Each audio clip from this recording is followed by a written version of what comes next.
Hey everyone, welcome to PhoneArena's in-depth video review of the LG Quantum C900. It's available right now through AT&T for the contract price of $200. It's a Windows Phone 7 device, and the unique thing about it is that it sports a landscape sliding keyboard.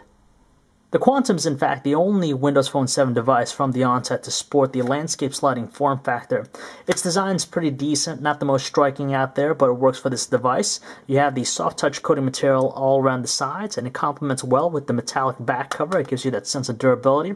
As far as size though, it's a little bit on the bulkier side, and it's also rather heavy, so you definitely notice it in your pockets. We're fairly content with the detailed-looking display of the Quantum. It measures in at 3.5 inches, WVGA resolution, so that's 480 by 800 pixels, and similar to other Windows Phone 7 devices we checked out thus far. With text legibility, you're not going to have a problem just because of the fantastic resolution, so it's going to produce some sharp-looking text. On top of that, colors have a natural look to them, so it's not going to fade out or lose visibility thanks to the great viewing angles. And as far as responsiveness, it's pretty good for this device.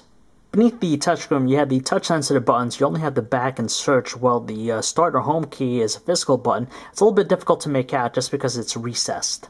While on the right side, you simply have the volume rocker, which is difficult to make out just because it's flush to the surface. And you also have the dedicated 2-level shutter key. On top, you simply have the 3.5mm headset jack and the dedicated power button, which is rather difficult to make out just because it's flush to the surface. In the rear, you have the 5-megapixel autofocus camera with LED flash. You have the speakerphone grill here, and when you remove the back cover, it gives you access to the battery and a SIM card slot. We definitely like the snappy opening and closing mechanism of the handset. Now, even though buttons are flush to the surface, they're large enough in size, and they offer a really good distinctive feel when you press that down on them. That speed typing is not going to be too much of a concern. We also like the addition of the directional pad here. Our only problem is found on the left-hand side where the shift and function buttons are. They're very difficult to make out with your fingers, and we would just like to see them placed on the actual keyboard as opposed to being on the side. But aside from that, it's a good experience for this handset. Just like other Windows Phone 7 devices we checked out, the Quantum is powered by a 1 GHz processor, so moving about the platform is very swift with barely any evidence of any lag or slowdown. As you can tell, it's very fluid, and that's the consistent theme that we see with Windows Phone 7 as a whole. At the home screen, you have the live tiles, which aggregates a bunch of different information, from status messages from Facebook to even profile pictures, so it's going to have an animated look to it. Now, the only inconsistent experience we see on the Quantum is the fact that it can't be used, it's not optimized to be used in landscape mode. So right now we have it in portrait, but if you open up the handset to expose its keyboard, the home screen is not going to change to a landscape orientation, so you're going to be stuck with using what you have here. Now, there are some applications that take advantage of it, like the Bing search. As you can tell, if you open up the handset to expose its keyboard, it'll automatically adjust, but for the most part, it doesn't do it on all programs. The messaging experience is very good thanks to the great Windows Phone 7 keyboard. It's very responsive, and if you tilt it to landscape, you're going to have a little bit more room to use it. But of course, the best experience is using the physical keyboard. Even though it might not offer flash support like some Android phones, the web browsing experience should be more than acceptable for anyone out there. It'll load up our page here very quick, and as you can tell, it renders it properly. You can double tap to zoom in or do multi-touch gestures to zoom in and zoom out, and it's very responsive to the touch, as you can tell, and scrolling is very smooth. With its 5-megapixel autofocus camera, the LG Quantum produces some average-looking shots. In outdoor conditions with great lighting, there's a decent amount of detail, but colors have a deeper tone to them. Indoors, though, the color reproduction is very off, and the flash, though, unfortunately, doesn't illuminate the shot that well. Naturally, we find 720p video recording with the Quantum. Now, the only thing you're going to have to worry about is just fighting the exposure, just because it has a tendency to go from one extreme to the other very quickly.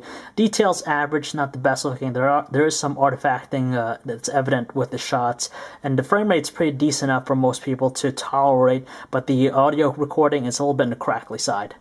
Video playback is no concern with the Quantum. We have one here encoded in DivX, 1280 by 720 resolution, as you could tell. There's a lot of detail, no evidence of any lag or slowdown, so the experience is going to be pretty good for anyone out there.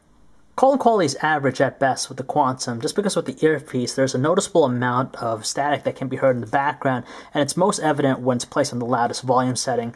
Voices have a mute tone to them as well, but on the flip side, our callers did say our voice have a natural tone to them. When we used the speakerphone, however, it made voices sound extremely muffled. The handset fares well in retaining solid connection to the network, and we didn't experience any dropped calls during our testing. Battery life with the LG Quantum is average too, just because for normal users out there, you'll get an easily 8-hour work shift without any problems, but for heavy users, you'll constantly be required to charge it. Light users should get close to a full day's worth of usage, but you'll want to constantly recharge it every night.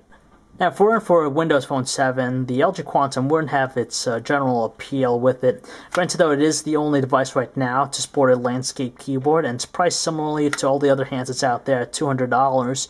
But there are some inconsistencies, especially with the platform experience on its orientation when you open it up to use the keyboard. Hopefully down the road it will be addressed in future updates, but for right now it's a little bit of a hindrance opening up the keyboard and not being able to use it in landscape. Aside from that, it'll offer a great Windows Phone 7 experience for anyone out there. So if you'd like to learn more about the LG Quantum or for all latest cell phone reviews, news, specs, and information, you can check us out at PhoneArena.com.